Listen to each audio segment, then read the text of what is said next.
마지막 주일을 추수감사주일로 지키고 있습니다.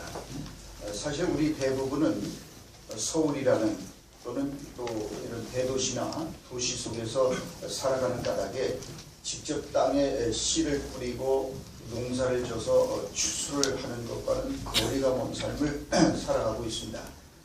그럼에도 불구하고 한 해의 마지막 주일을 우리가 추수감사절로 정해서 지난 한 해 동안 베풀어 주신 하나님의 은혜를 생각하고 감사하는 것은 마땅한 일이 아닐 수 없습니다.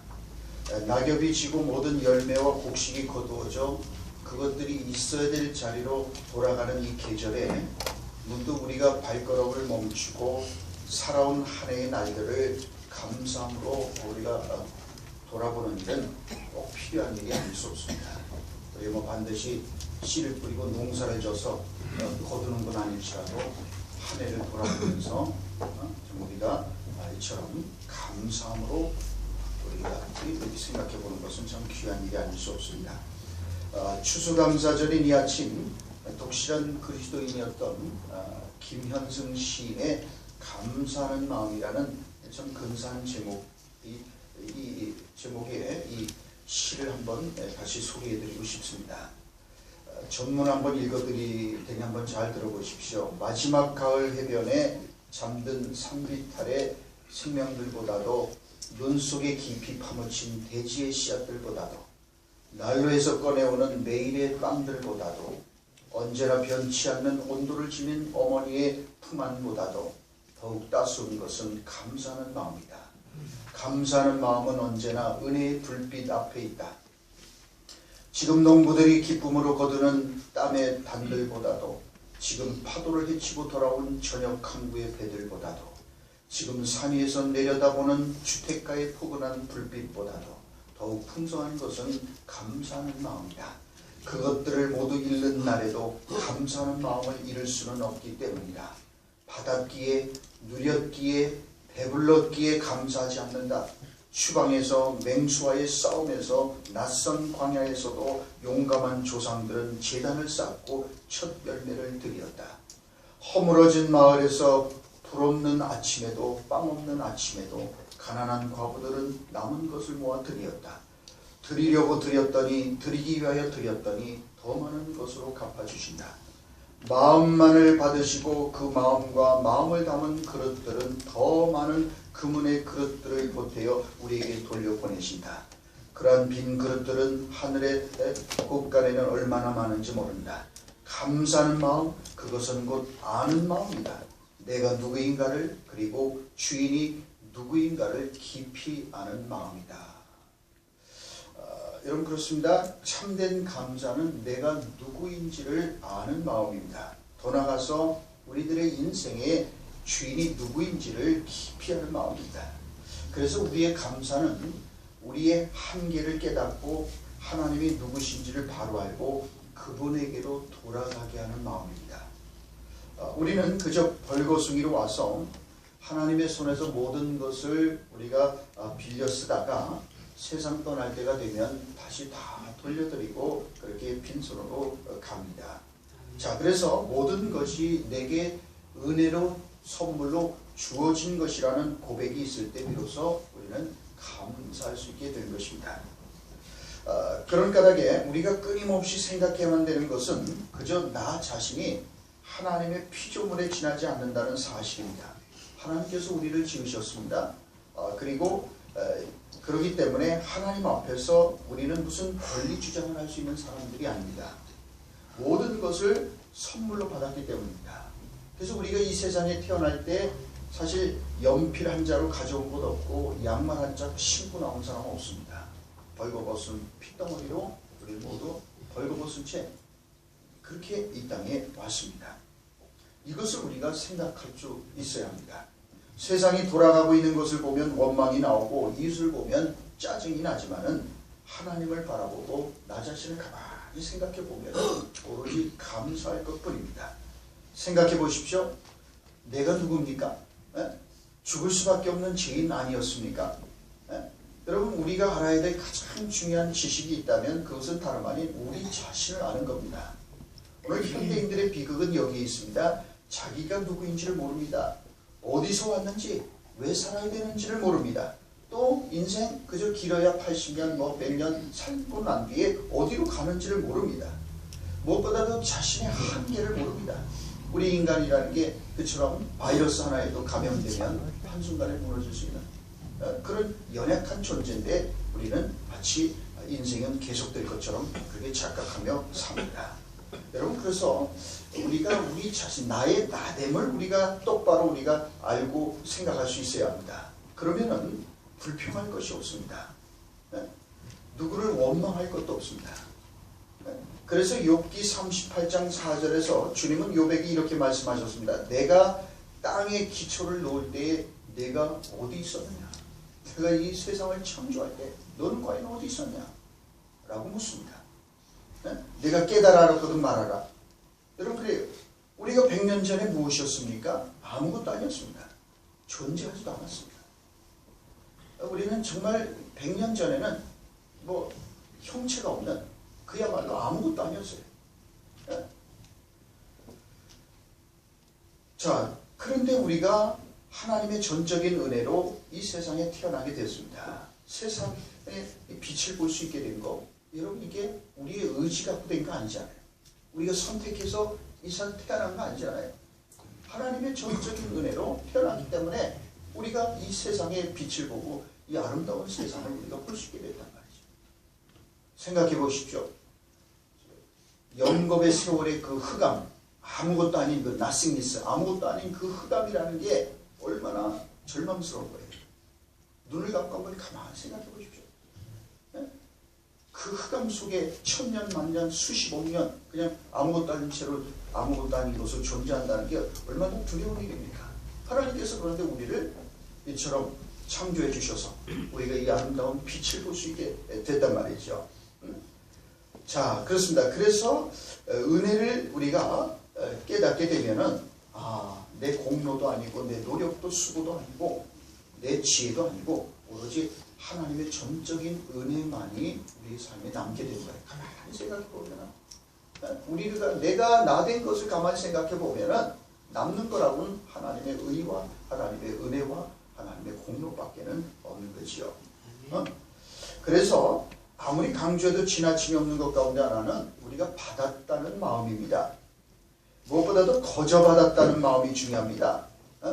모든 것을 우리가 값없이 선물로 받았다는 이 자각, 이것이 있을 때 비로소 우리는 감사하는 사람으로 살아갈 수가 있습니다. 여러분, 그래서 진정한 감사는 우리들의 처지와 형편과 조건과 상관없이 해야 되는 것이라는 사실을 우리가 생각해야 합니다. 사실 우리는 감사에 대한 오해를 가지고 있습니다. 그 오해가 뭐냐면 우리는 감사하기 전에 우리가 무엇을 받았는가를 자꾸 따지고 계산합니다. 우리는 무엇인가 우리가 받은 것이 있어야만 그 받은 것에 대한 반응으로서 감사할 수 있다고 이렇게 생각합니다. 그래서 우리는 우리들의 감사는 항상 결과에 대한 반응으로 나타납니다. 그러나 진정한 감사는 받기 전에 하는 감사입니다. 받았기 때문에 앞으로도 받을 것이 있기 때문에 하는 감사도 그것도 소중한 것이겠지만은 그건 어떤 의미에서 거래일 수가 있습니다. 그렇잖아요. 이런 거를 나한테 주시겠다면 저도 이렇게 감사하겠습니다 라고 한다면 이거는 거래죠, 거래. 여러분, 만약 그래서 이처럼 우리의 감사가 자꾸 이게 조건부적인 것이라고 한다면은 그러면 우리는 우리들의 일상생활을 사실 지옥으로 만들고 살아가게 될 겁니다. 여러분, 그래요. 남편 혹은 아내가 내 마음에 들고 내 뜻대로 해줄 때만 감사할 수 있다고 생각하기 때문입니다. 내가 기대했던 대로 가려운 데를 긁어주고 내가 원하는 대로 내 필요를 채워주면 그러면 감사하고, 아니 그러면 그렇지 않을 때는 어떻게 하는 겁니까? 미워하는 겁니까?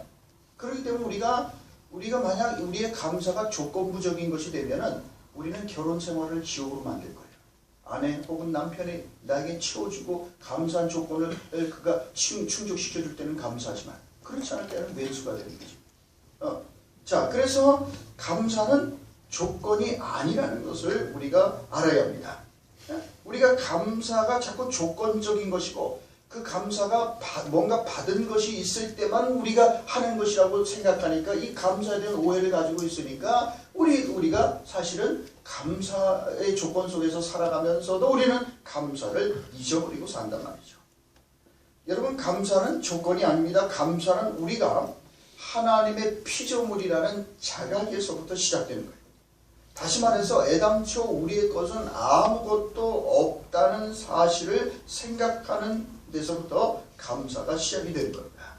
자, 그렇기 때문에 감사할 수 없는 사람은 한 사람도 없습니다. 진정한 감사는 환경과 형편과 조건과 처지를 뛰어넘는 겁니다. 네? 자, 그래서 데살로니가서서 5장 18절은 뭐라고 말씀합니까? 범사에 감사라. 이는 그리스도 예수 안에서 너희를 향하신 하나님의 뜻이니라. 그렇게 말씀합니다. 범사에 감사. 모든 상황, 여러분, 이 말씀은 모든 것에 대해서 감사라는 얘기가 아니에요. 모든 상황 속에서 감사라는 거예요. 어떤 상황, 그 상황이 내 마음에 들든 안 들든 상관없이 모든 상황 속에서 감사.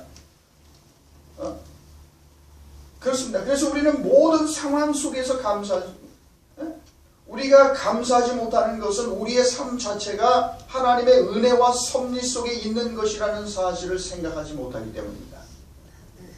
내가 가진 모든 것이 내 노력과 수고의 결과라고 생각하는 사람은 감사할 수 없습니다. 그런 생각으로 살면은 욕심에 사로잡혀 살 수밖에 없습니다. 자, 그래서 거듭 말씀드리지만은 우리가 끊임없이 생각해야만 되는 것은 그저 나 자신이 하나님의 피조물에 지나지 않는다는 사실입니다. 하나님께서 우리를 지으셨습니다. 자, 그렇기 때문에 모든 것을 우리가 다 선물로 받았어요.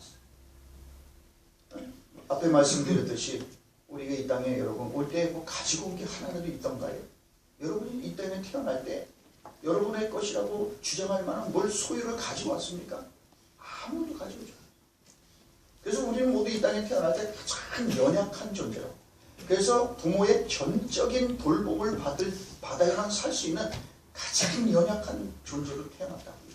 그래서 모든 것을 바깥에서 우리에게 제공받았다. 그래서 우리는 태어나서 그냥 내버려두면 48시간에 다 죽을 수밖에 없는 그런 연약한 아이로 태어나요. 그렇게 우리가 이 땅에 왔는데 정말 신발을 신겨주고 양말을 신겨주고 옷을 펴주고 또 배가 고픈 먹을 걸 주고 모든 것들이 뻘거벗은 적신으로 우리에게 선물로 다 주어졌단 말이죠. 그걸 우리가 생각해야 합니다. 그래서 우리는 하나님의 피조물에 불과하고 모든 걸 선물로 받았다는 걸 잊지 말아야 돼요. 그래서 시편 49편 20절은 우리에게 이렇게 말씀합니다. 존귀하나 깨닫지 못하는 사람은 멸망하는 짐승같으다. 여러분, 사람됨의 조건이 하나님의 은혜를 깨닫는 데 있다는 말씀입니다. 존귀하나, 존귀에 처하나, 우리가 얼마나 존귀에 처하고 얼마나 하나님께서 값없이 준 은혜 속에 있는지를 그거를 모르면은 멸망하는 짐승이 같다는 거예요. 동물은 본능에 따라 살아갑니다. 물론 그들도 의식을 가지고 있기 때문에 슬퍼하기도 하고 괴로워하기도 합니다. 불안해할 줄도 알고 두려워할 줄도 압니다. 그러나 동물에게는 은혜를 깊이 깨닫고 감사할 수 있는 능력이 없습니다. 집에서 강아지를 키우는 분들은 잘 알 겁니다. 밥 주는 사람 제일 좋아합니다. 강아지들도요, 저를 아껴주는 사람 다 알아서 좋아합니다. 자기 싫어하는 사람 다, 개 좋아하는 사람 다 합니다. 그래, 꼬리를 흔들고 좋아서 어쩔 줄 몰랍니다. 그러나 그것은 그 개가 은혜를 깨닫고 감사하는 게 아닙니다. 그건 본능적인 반사인 겁니다. 보십시오. 어쩌다가 실수로 강아지 꼬리를 밟아보십시오. 대번에 으르렁거리면서 물을 것 같이 으르렁거립니다. 여러분, 이 개, 저도 옛날에 이게 리틀 뱉고 키워봤잖아요. 이게 순둥이인데 착하고 그런데 이런 제가 좀 놀리냐고 밥 주고 말이죠. 내가 그거 뺏어먹는 신용을 하면 으르렁거려 이게 집 앞. 내가 뭐 아무리 배가 고파도 개가 먹을 사람. 이 개는 꼭 개같이 생각해. 이게 말이야, 뭐 내가 먹는 신용을 막 하고 이제 약올리 막 이러면 으르렁거리고 이게 말이지. 나를 아주 이겨버리는. 여러분, 그렇습니다. 그러니까 이게 개는 말이죠. 그 밥 먹여주고 따뜻한 데 재워주고 심지어는 애완견 같은 경우 개 미용실에 들어가서 자기 머리털 깎는 것보다 더 비싼 돈 주고 이제 털도 깎아주고 그렇게 목욕시켜주고 그거 정말 아무 상관없습니다. 아무리 방금 전까지 꼬리치고 반겼어도 잘못해서 꼬리 한번 밟으면 바로 돌아서서 물라고 으르렁거립니다. 그게 개입니다. 여러분, 예, 그렇습니다. 예. 이게 이 개는 은혜를 모릅니다. 진정한 감사를 모릅니다. 그러나 사람은 감사할 줄 압니다. 받은 은혜를 압니다. 지금 당장 모든 것을 빼앗기고 기가 막힌 처지와 형편 속에 놓였을지라도 그동안 받은 귀한 은혜를 생각하면서 그래서 고통을 참을 수 있는 겁니다. 받은 은혜를 깨닫고 생각할 줄 아는 것이 인간입니다. 다시 말해서 현재에만 초점을 맞추고 사는 사람은 감사가 없을 뿐더러 동물적인 수준의 삶입니다.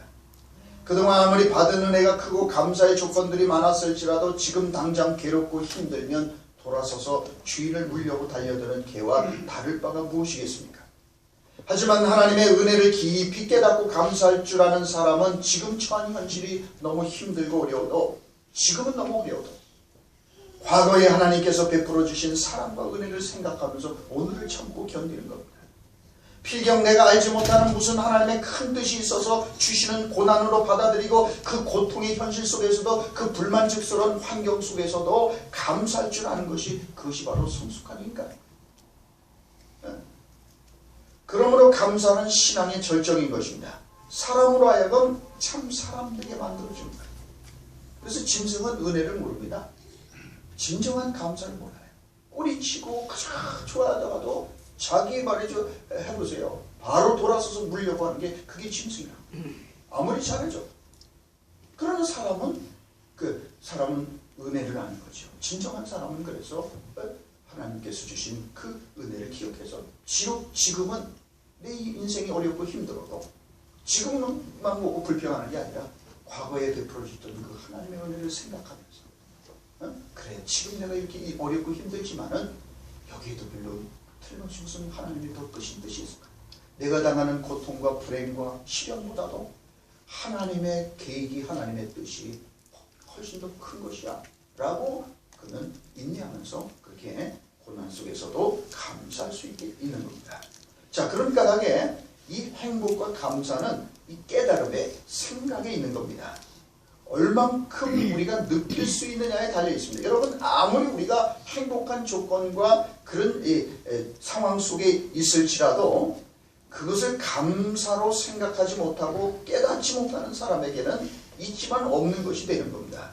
그러나 객관적으로 놓고 볼 때 누가 봐도 어렵고 열악한 환경과 형편과 기가 막힌 처지 속에 있을지라도 이 행복과 감사에 대한 영적인 이 촉수가 발달되어 있어서 이 감사의 감수성이 뛰어난 사람, 그거에 대해 깊이 잘 생각하는 사람은 이렇게 감사할 수가 있나, 이렇게 고마울 수가 있나, 그렇게 고백하며 사는 것이요. 여러분, 그래서 거듭 말씀드리지만 똑같은 형편과 이 조건과 처지 속에서 어떤 사람은 결핍감을 느낍니다. 하지만 어떤 사람은 결핍감을 모릅니다. 결핍감을 모르는 사람에게는 그가 결핍의 현실 속에 있었지라도 더 이상 결핍이 아닙니다. 그러나 아무리 모든 것이 완벽하게 갖추어진 조건과 형편과 처지 속에 있을지라도 늘 결핍감을 느끼는 사람에게는 그 모든 좋은 여건이 소용이 없는 겁니다.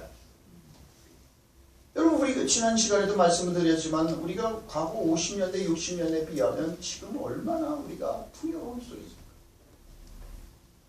과거에, 그죠? 그런데 우리가 어떻습니까? 과거보다 우리가 50년대, 60년대보다 더 지금 행복하다고 느끼며 사는 사람들이 얼마나 될까요? 과거에 비교할 수 없을 정도로 우리가 원하는 걸 가졌고 누리는데도 사실 오히려 불행하다고 말하는 사람들이 많단 말이에요. 그러니까 여러분, 중요한 것은 우리가 어떤 환경, 조건 속에 있느냐. 여러분, 아무리 완벽하게 갖추어진 조건과 환경 속에 있을지라도 결핍감을 그걸 갖다가 느끼는 사람에게는 그 모든 좋은 조건도 소용이 없는 겁니다. 그 속에서 불평한다니까요. 차라리 50, 60년대에 오히려 그렇게 우리가 결핍감을 몰랐잖아요. 그렇게 사는데 오히려 이렇게 풍요로워진 시대에 상대적 박탈감과 결핍감 속에서 많은 사람들이 오히려 괴로워한단 말이죠. 그렇습니다. 결국은 결핍은 밖에 있는 게 아니라 사실은 우리 안에 자리 잡고 있는 겁니다. 우리들의 마음과 생각 속에 있는 겁니다. 우리 안에 결핍감이 자리 잡고 있으면 아무리 많이 가져도 만족이 없고 아무리 많이 마셔도 목마르고 공하고 허무할 뿐입니다. 그래서 가장 먼저 중요한 것이 바로 우리 마음과 생각이 새로워지고 거듭나는 겁니다. 감사를 잊어버리고 사는 마음과 생각이 깨어나야 하는 겁니다. 자, 그래서 오늘 본문 22절은 우리에게 이렇게 말씀합니다. 하나님을 잊어버린 너희여 이제 이를 생각하라.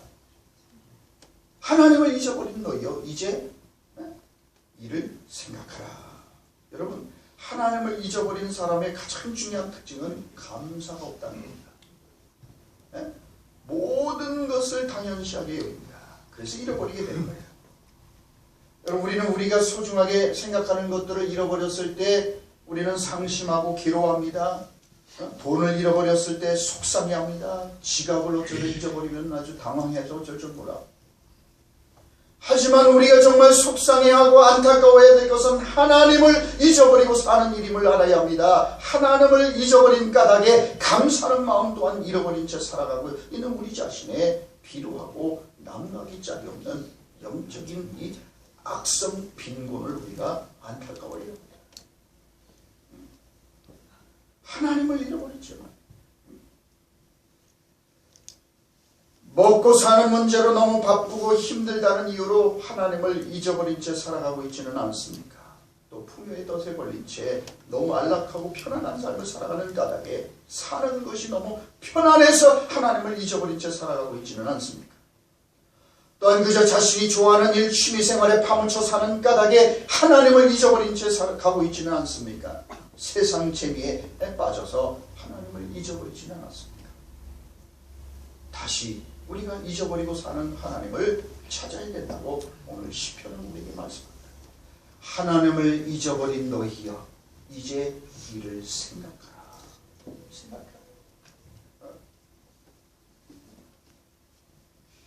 여러분, 그래 우리가 하나님을 잊어버린 까닭에 하나님 은혜를 잊어버립니다.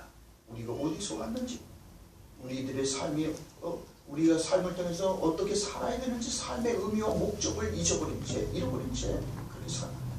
하나님을 잃어버릴 때 여러분 우리는 우리의 삶 자체, 의미와 목적도 우리 인생의 방향도 잃어버리는 거예요. 하나님께서 우리를 이 땅에 보내셨고 보내신 데는 목적이 있고 이유가 있을 텐데 하나님을 잊어버리는 순간 우리 인생은 오리무중이 되는 거예요. 수수께끼가 되는 겁니다. 내가 누구인지, 어디서 왔는지, 무엇을 위해서 살아야 되는지, 또 죽은 뒤에는 어디로 가는지, 이 모든 궁극적인 질문에 대한 답을 우리가 잊어버리는 거예요. 그렇기 때문에 오늘 주님 말씀합니다. 하나님을 잊어버린 너희여 이제 이를 생각하라. 이것이 참 사람의 길이기 때문에 그런 겁니다. 여러분, 하나님께서는 그래서 하나님을 잊은 자들에게 다시 찾고 회복하라고 말씀합니다. 그렇지 않으면 그것이 멸망의 벌을 받을 수밖에 없다고 말씀한 거예요. 그래서 22절 뒷부분에서는 그렇지 아니하면 내가 너희를 찢으리니 건질 자가 없으리라. 여러분, 이것이 우리가 하나님을 잊어버리면 우리는 바로 파멸의 길로 갈 수밖에 없기 때문에 누가 건질 자가 없습니다. 우리를 건져줄 자가 없습니다. 자, 그렇습니다. 그래서 오늘도 하나님께서는 우리를 향하여 되돌아올 것을 간절히 원하시고 계신 거예요. 주님은 계시록 2장 4절로 5절에서 에베소 교회를 향하여 이렇게 말씀하셨습니다. 그러나 너를 책망할 것이 있나니 너의 처음 사랑을 버렸느니라. 그러므로 어디서 떨어졌는지를 생각하고 회개하여 처음 행위를 가지라. 만일 그리하지 아니하고 회개하지 아니하면 내가 네게 가서 내 촛대를 그 자리에서 옮기리라. 너의 처음 사랑을 너희가 잃어버렸느니라. 어디서 떨어졌는지를 생각하고 회개하여 처음 행위를 가지라. 오늘 우리에게 주신 말씀이 아니겠습니까? 처음 사랑을 버렸습니다. 우리는 잃어버린 하나님, 잃어버린 감사, 잃어버린 첫사랑, 잃어버린 은혜를 되찾아야 합니다. 잃어버린 감사를 되찾는 것이야말로 잊어버린 하나님을 되찾는 길이기 때문에 그렇습니다. 여러분, 우리가 감사한다는 것은 하나님께서 우리에게 주신 모든 것 안에서, 모든 상황, 모든 형편, 모든 조건 속에서 그분의 사랑과 은혜를 느끼고 생각하며 사는 것이기 때문입니다. 그래요. 우리가 감사한다는 건 그런 겁니다. 모든 삶의 상황과 조건 속에서 하나님의 사랑과 은혜를 느끼며 생각하며 살아가는 것입니다. 그래서 감사하는 마음은 그 어느 것도 당연한 것으로 여기지 않는 것입니다. 우리들의 삶의 매 순간순간이 하나님의 은총을 실현하고 있음을 알아차리고 모든 일에 감사할 줄 알게 될 때 우리는 비로소 하나님의 선하심을 찬미하며 감격 속에서 그렇게 삶을 축제로 만들며 살아갈 수 있게 되는 것입니다. 그래서 22절 말씀은 하나님을 잊어버린 너희여 이제 이를 생각하라고 말씀하는 거예요. 감사의 문제는 생각의 문제이기 때문에 생각하라. 그래서 이 독일어에서도 영어도 마찬가지지만 이 땡켄과 땅켄 이게 같은 어원을 가지고 있습니다. 이게 생각한다는 거하고 이 땅켄 감사한다는 거는 같은 어원을 가지고 있는 거죠. DNA가 같단 말이죠. 여러분, 그러니까 생각한다는 것과 감사한다는 것은 이건 혈연 관계입니다. 생각이 있는 사람이 감사할 수 있습니다. 감사는 그래서 생각이 선행되어야 할 수 있는 겁니다. 어떻게 생각하느냐가 중요합니다. 무슨 생각을 하느냐가 중요합니다. 어디서부터 무엇부터 먼저 생각하느냐에 따라서 모든 것이 달라집니다. 그래서 똑같은 형편과 처지라고 할지라도 어떻게 생각하느냐에 따라서 감사할 수도 있고 또 불평하면서 살아가는 사람이 될 수도 있는 거예요. 여러분, 가지고 있고 누리고 있지만 자신이 얼마나 감사한 조건 속에서 살아가고 있는지를 생각하지 못하면 없는 것이나 마찬가지이기 때문에 그렇습니다. 내가 느끼고 생각하는 만큼만 우리는 감사하고 누리며 살아갈 수 있는 겁니다.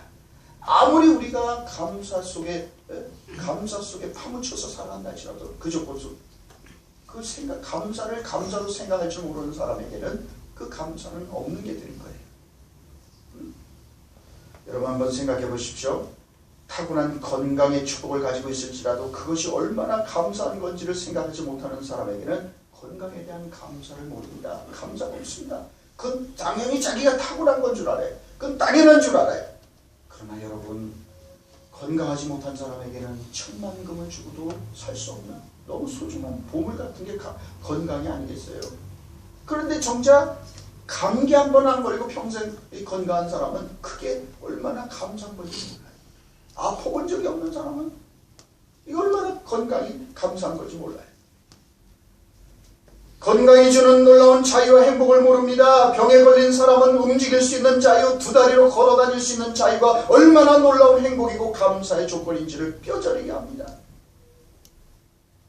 병원에 입원해서 중대한 수술을 받고 꼼짝없이 링거 꽂고 말이죠. 누워있는 사람은 저렇게 애들이 뛰어노는 놀이터에 가서 말이죠. 이 낙엽이 흩날리는 이 가을의 거리를 걸을 수 있다는 게 그렇잖아요. 지금 내가 살아서 과연 이 병원을 나갈 수 있을까 이렇게 생각하는 사람은 그렇게 걸어다니는 게 바깥에서 제잘거리는 이 사람들의 이 아이들의 소리 이게 얼마나 놀라운 은총이었는지를 뼈저리게 되는 거죠. 그러나 그거를 누리고 있는 사람은 그게 얼마나 고마운 건지를 생각을 못합니다. 지극히 당연한 것이죠. 언젠가 1998년도였는데 런던 정경대학에서 국가별로 행복지수를 조사한 적이 있습니다. 부유한 나라와 가난한 나라 54개국의 국민들을 대상으로 주관적인 만족도를 평가한 그런 조사였습니다. 근데 그 결과가 참 놀라웠습니다. 행복지수 1위를 차지한 나라는 놀랍게도 방글라데시였습니다. 전 세계에서 가장 가난한 나라. 네? 연중 홍수로 고난을 겪고 콩나물 시루처럼 인구 밀도가 최고인 나라예요. 굶주려 죽는 사람도 많고 생활 조건은 그야말로 최악인 나라입니다. 그런데 이런 나라 국민들의 행복지수가 1위예요. 2002년 조사에서도 방글라데시는 1등을 하셨습니다. 만족도. 가장 행복하다는 거예요. 3위는 나이지리아였고 5위는 인도였습니다. 전혀 모자랄 것이 없다고 생각하는 우리는 전 세계에서 가장 힘 있는 나라에 사는 미국은 꼴찌에서 14번째는 45위를 했어요. 가까운 나라 일본 아주 선진국이죠. 44위. 그리고 세계에서 가장 아름다운 자연환경을 가지고 있는 스위스는 41위. 예술의 나라 프랑스는 37위. 그러면 우리나라는 몇 위 했을까요? 2002년 조사에서는 대한민국은 23위를 했습니다. 그만 해도 그래도 괜찮죠. 여러분 그래요. 물질적인 부유의 문제도 사실은 상대적인 박탈감과 비교 게임이 있습니다. 생각의 문제입니다. 내가 꼭 가난해서가 아니라 다른 사람이 나보다 부하기 때문에 기분이 나쁘고 화가 나는 겁니다. 이게 마음의 생각이죠. 방글라데시 사람들은 자기들이 제일 행복하다는데요. 그런데 오히려 미국이나 일본이나 이 선진국 사람들은 행복하지 않고 감사하지 않다는데. 그러니까 여러분 환경의 문제가 아니에요. 생각의 문제세요. 여러분 우리가 정말 거듭 말씀드리지만은 정말 우리가 과거 몇십 년 전만 해도 우리가 어떤 집에서 살았습니까? 어떤 옷을 입었습니까? 어떤 음식을 먹고 살았습니까? 위생관념은 엉망이었고 화장실은 대부분 다 재래식 화장실을 이용하지 않았습니까?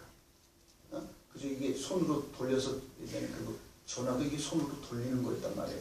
그런 전화만 있어도 엄청난 부자였단 말이에요. 그렇다면 과거에 비해 우리는 지금 너무나도 과거에 비해 유복한 환경과 조건 속에 있는데 더 만족스러워하고 계십니까? 더 감사하고 사십니까? 그런데 별로 그런 것 같지가 않습니다. 여러분 그래요?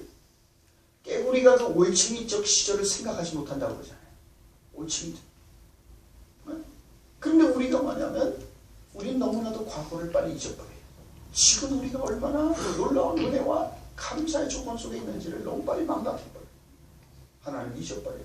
그래서 오히려 우리는 감사해야 되는 환경 속에 있으면서도 불평하고 불행감을 더 많이 느끼고 있습니다. 그거는 우리가 못 살아서가 아니라 상대적으로 너무나도 잘 사는 사람들과 비교하니까, 어리석은 비교 게임을 하니까 그래서 감사를 못하고 오히려 불평을 합니다. 그래서 더 정말 중요한 것은 이 정말 감사는 할 줄 아는 이 생각이죠.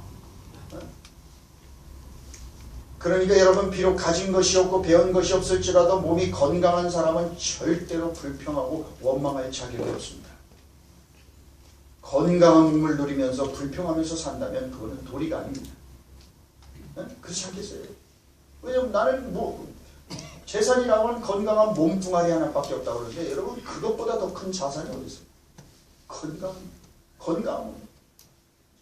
죄송하지만은 삼성 이건희 회장님이 지금도 그렇게 누워 계시잖아요. 삼성병원에.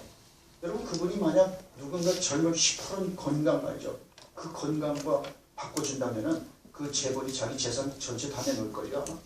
안 그렇겠어요? 최고의 재벌이면 뭐합니까? 의식이 지금 가물거리고 또 활동도 이제 걸어 다니지도 못하고 말도 의사소통도 안 되고 말도 못하고 지금 그런 상태에 있단 말이죠. 그러니까 여러분 그 돈이 뭔 소리 있어요? 그분이 수십조 원의 재산을 가진들 그 돈이 어디 있어요? 아마 자기에게서 청년의 건강을 돈 주고 살 수 있다면 아마 바꿀걸요. 팔걸요. 살걸요. 자기 재산 다 줄 거예요. 여러분 그러니까 우리는 이렇게 두 다리로 걸어서 예배당에 올 수 있으면은 무조건 감사해야 합니다. 무조건 감사해요. 어느 날 장미꽃이 하나님께 원망을 했습니다. 하나님 왜 저에게는 가시를 주셔서 저를 이렇게 힘들게 합니까? 이 가시투성이어서 이게. 그러자 하나님이 이렇게 대답했습니다. 나는 너에게 가시를 준 적이 없다. 오히려 가시나무였던 너에게 내가 장미꽃을 달아주었다. 같은 인생을 살지만 한 사람은 가시 때문에 가시만 생각하고 불평하며 괴로워하며 원망하며 삽니다. 반면에 다른 사람은 가시 같은 자기 인생에 하나님께서 장미로 아름답게 펼쳐주신 거, 고마운 거, 감사한 거, 그걸 생각하고 감사하며 살아갑니다. 어떤 사람은 장미에 가시를 주셨다고 하나님께 불평하지만 어떤 사람은 가시나무에 장미꽃을 주셨다고 하나님께 감사합니다. 생각의 문제입니다. 천국과 지옥이 따로 없습니다. 천국은 감사하는 자의 마음속에 있는 거예요. 우리의 삶이 지금 거저된 것 아닙니다. 하나님께서 은혜를 주신 것임을 잊지 말아야 합니다. 아멘. 지금 현재의 삶이 불만족스러우시 않아. 이거 거저된 거 아닙니다. 하나님의 은혜로 된 겁니다. 지금 그러면 내 인생에 가시만 보지 말고 꽃을 봐야 한다. 가시만 자꾸 생각하고 가시만 뽑아내야 될 가시만 내 인생에 가시만 생각하니까 불평이 나오고 감사를 못하는 거 아니겠어요? 그러므로 모든 것은 다 전적인 하나님의 은혜로 받은 것임을 아는 사람만이 감사의 사람으로 살아갈 수 있습니다. 감사를 깨닫지 못하는 사람은 돈이 있어도 불평하고 돈이 없어도 불평하고 이래도 못마땅하고 저래도 못마땅하고 결국 돈의 문제, 소유의 문제가 아니라 인격의 문제고 그리고 생각의 문제입니다. 자, 그래서 여러분 정말 우리가 이 무엇보다도 그래서 우리는 여호와를 생각해야 합니다. 그리고 그것은 감사를 생각하는 것이고 우리가 피조물이라는 것을 생각하는 것입니다. 그래서 우리는 감사. 자, 그래요. 자, 오늘 본문 계속해서 23절은 이렇게 말씀합니다. 감사로 제사를 드리는 자가 나를 영화롭게 하나니 그의 행위를 옳게 하는 자에게 내가 하나님의 구원을 보이니라. 여러분, 감사로 제사를 드리는 자는 이 히브리어로 쇼베 토다라는 말인데 이 말은 감사함으로 희생 제사를 드리는 자라는 그런 의미입니다. 감사함으로 희생 제사를 드리는 자. 여러분, 그래서 여기서 이 제사라는 말은 이건 희생 제물이라는 뜻입니다. 그러므로 우리가 감사를 드린다는 것은 희생 제물을 드리는 겁니다. 감사를 드리는 것은 그 희생인 겁니다. 감사가 희생일 때 감사의 문자적인 의미가 살아나는 겁니다. 그러니까 여러분 진정한 감사는 희생적인 행동을 통해서만 표현될 수 있는 거예요. 값 있는 것이 우리가 소중히 여기는 것이 그것이 일상적으로 우리 자신을 위해서 이기적으로 사용되는 게 아니라 그것이 하나님께 드려지는 거예요. 그러니까 우리 자신에겐 희생이지요. 우리가 써야 될 것, 우리가 그렇게 아까워하는 것, 우리가 그냥 움켜쥔 그거 소중한 것, 그걸 희생시키는 거예요. 그게 sacrifice. 그래서 모든 제사에는 희생이 있는 거예요. 제물을 갖다 죽이잖아요. 그래서 그 제물을 갖다가 제단에 바치지 않습니까? 반드시 그래서 모든 제사에는 희생이 있다는 거예요. 희생. 그렇습니다. 그래서 우리가 감사할 때 그래서 주님께서는 23절에서 감사로 제사를 드리는 자가 나를 영화롭게 하나니 감사로 제사를 감사함으로 제사 즉 희생을 드리는 희생 제물을 드리는 자가 나를 영화롭게 합니다. 라고 말씀합니다. 여러분 우리 마가복음 14장 3절로 9절에 나오는 마리아의 향유옥합 이야기를 우리가 잘 알고 있습니다. 그녀는 자신의 소중한 하늘 어마어마하게 귀하고 비싼 그 향유옥합을 깨뜨려서 예수님의 발에 부었어요. 그래서 예수님이 십자가에 달리실 것을 미리 준비한. 그래서 예수님이 칭찬을 받고 예수님께서 아주 그녀를 통해서 아주 그냥 위로를 받았던 그런 아주 귀한 여인의 헌신을 우리가 압니다. 여러분 그렇습니다. 그건 그녀의 감사였어요. 그녀가 주님께 드렸던 아름다운 희생제물이었어요.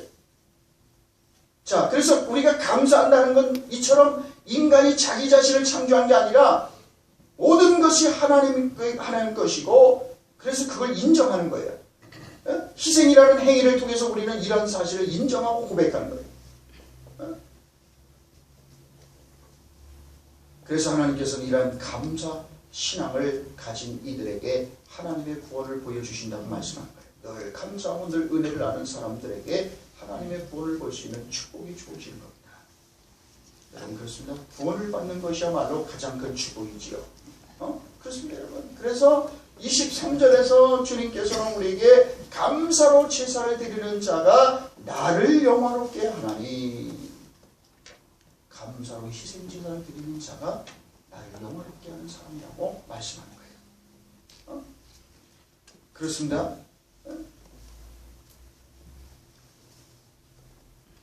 감사 그것은 바로 그래서 하나님을 하나님 되게 해드리는 거예요. 하나님 그래서 영화롭게 하는 거예요.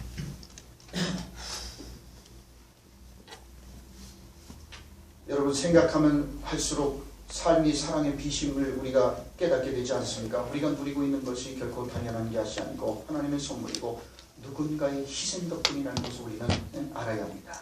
일찍부터 나와서 수고하시는 우리 교사 선생님들이 있기 때문에 다음 세대들이 신앙의 울타리 안에서 자라갈 수 있고, 또 우리 찬양대의 수고 헌신이 뒤에 우리가 또 아름다운 찬양을 통해서 하나님께 함께 영광을 돌릴 수가 있고, 식탁 공동체 당번으로 수고하는 분들의 희생적인 수고가 있기에 우리가 손도 까딱하지 않고 우리는 그저 맛있는 식탁 공동체를 우리가 함께 할 수 있습니다. 토요일마다 교회 나오셔서 화장실 청소부터 시작해서 구석구석까지 쓸고 닦으며 표시도 안 나는, 그걸 늘 매주마다 반복해서 수고하는 그런 성도님들의 수고 덕분에 우리가 깨끗한 환경 속에서 마음껏 예배를 드릴 수가 있어서 얼마나 고마운지 모릅니다. 네? 여러분, 정말 그게 당연한 게 하나도 없어요. 얼마나 감사해요.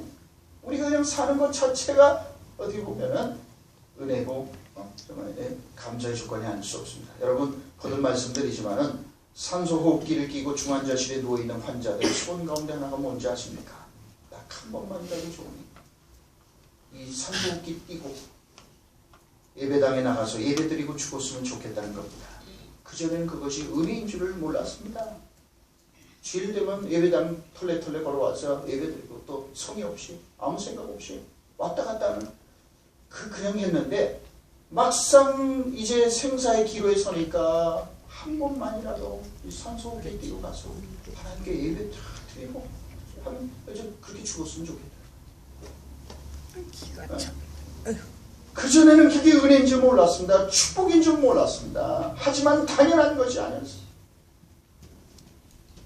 여러분, 그렇습니다. 그래서 정말 여러분 우리가 그래서 정말 하나님의 은혜에 우리가 깊이 생각하고 감사해요. 여러분, 우리는 새 신발을 샀을 때 감사하고 좋아하면서 정작 두 발과 걸을 수 있는 두 다리를 가지고 있다는 더 큰 은혜와 축복에 대해서는 좀처럼 감사합니다. 신발을 살 때 신발 좋은 거 산 건 좋아서 그냥 이리 뭐 뻗겨보고 난리치지만은 그 신발을 신을 수 있는 두 건강한 다리와 발이 있다는 것에 대해서 우리는 얼마나 감사합니까? 새 장갑을 산 것에는 즐거워할지 몰라도 두 손과 멀쩡한 두 팔을 가지고 있다는 사실에 대해서는 조금처럼 우리가 감사할 줄 압니다. 모처럼 새 옷을 사 입었을 때도 좋은 옷을 입을 수 있는 몸과 마음껏 걸어다닐 수 있는 이 현실에 대해서 우리는 감사를 모를 때가 많습니다. 당연한 것은 하나도 없습니다. 그래서 오늘 주님께서는 우리에게 말씀합니다. 하나님을 잊어버린 너희여, 이제 이를 생각하라. 감사로 제사를 드리는 자가 나를 영원롭게 하나니. 주님께서 우리에게 말씀합니다. 정말 감사로 제사를 드리는 자, 하나님을 위해서 희생, 제물을 통해서 감사라는 길에서 말로만이 아니라 정말 구체적인 희생 제사라는 희생의 행동을 포함해서 하나님께 감사하며 나가는 자, 그러니까 나를 영원, 그가 진짜 나를 하나님으로 인정하고 고백하는 것입니다. 그렇게 주님께서 말씀합니다. 그래서 우리 그런 감사의 사람이 살아가야 됩니다. 여러분, 감사하는 사람은 세상을 이길 수 있습니다. 감사하는 사람은 마귀를 이길 수 있습니다. 어떤 불평과 역경도 감사하는 사람을 넘어뜨리지 못합니다. 맞으면 맞아서 감사하는 사람을 때리는 사람은 절대로 이길 수 없습니다. 어떤 테러 집단도, 어떤 것도, 어떤 핍박도 우리가 초기 교회 순교자들 보여줬듯이 불구덩이 집어넣어도 감사하고 돌로 쳐 죽여도 감사하고 어떤 식에도 하나님을 찬양하고 감사하는 자를 이길 수 있는 건 아무것도 없어요. 억울한 일을 당하면 당해서 감사하는 사람을 아무도 이길 수 없습니다. 그래서 감사는 천국에서 하나님으로부터 오는 겁니다. 감사하면 행복한 겁니다. 그래서 감사하기 시작하면 세상이 변합니다. 감사하면 자신이 변합니다. 병들어도 감사해야 합니다. 건강에도 감사해야 합니다. 성공에도 감사해야 되고 실패에도 감사해야 됩니다. 떨어져도 감사해야 되고 붙어도 감사해야 되고 뜻대로 되어도 감사하고 뜻대로 되지 않아도 감사해야 합니다. 범사의 감사, 이게 그리스도 안에서 너희를 향한 하나님의 뜻입니다 라고 말씀합니다. 여러분, 뒤집힌 것처럼 보이는 인생의 현실 속에서도 우리가 감사할 때 우리는 언제 어디서나 하나님께서 전적으로 오르시다는 것을 고백하는 거예요. 하나님을 영화롭게 하는 거예요. 23절 말씀대로 그렇죠. 감사로 제사를 드리는 자가 나를 영화롭게 하는 그런 거예요. 감사할 수 없는 그런 상황 속과 그런 조건 속에서도 우리가 하나님께 감사하며 나갈 때에 우리는 하나님을 영원하게 하는 것. 하나님께서 언제 어디서나 지금은 뒤집힌 것처럼 거꾸로 가는 것처럼 뭐 내 인생 완전히 종친 것처럼 보이는 그런 현실일지라도 언제 어디서나 하나님께서 전적으로 오르시고 하나님은 하나님이시라는 것. 그것을 고백하는 행위가 되는 거예요. 네? 그럴 때 하나님께서 우리에게 어떤 약속을 주셨어요? 23절 마지막 줄. 네? 그의 행위를 옳게 하는 자에게 내가 하나님의 구원을 보이리라 말이죠. 그런 이에게 구원의 은총을 주고 하나님께서 하나님의 구원의 손길을 보면서 살아갈 수 있는 축복을 주신 거예요. 그러므로 오늘 추수감사절입니다.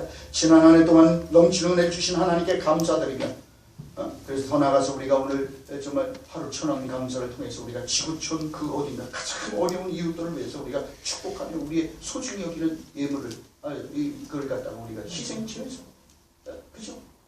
감사로 우리가 희생 제물을 드려서 그걸 통해서 우리가 하나님을 영화롭게 하는 이 일에 우리가 참여할 수 있는 것, 이게 얼마나 감사하고 복된 일인지를 다시 한번 생각하는 아침이 되길 바랍니다. 참된 그래서 우리가 하나님을 영화롭게 하는 감사하는 사람으로 살아가는 축복이 저와 여러분의 있기를 주여 축원합니다. 할렐루야.